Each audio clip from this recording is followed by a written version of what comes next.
আল্লাহু আকবার, আল্লাহু আকবার, লা ইলাহা ইল্লাল্লাহু, আল্লাহু আকবার, আল্লাহু আকবার, ওয়ালিল্লাহিল হামদ। তাকবীরে তাশরিক।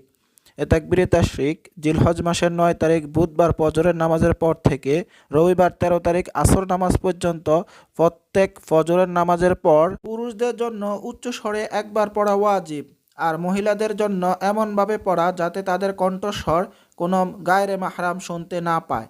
তাকবীরে তাশরিক 9 জিলহজ 18 জুন রোজ বুধবার ফজর থেকে 13 জিলহজ 2 জুলাই রবিবার আসর পর্যন্ত চলবে।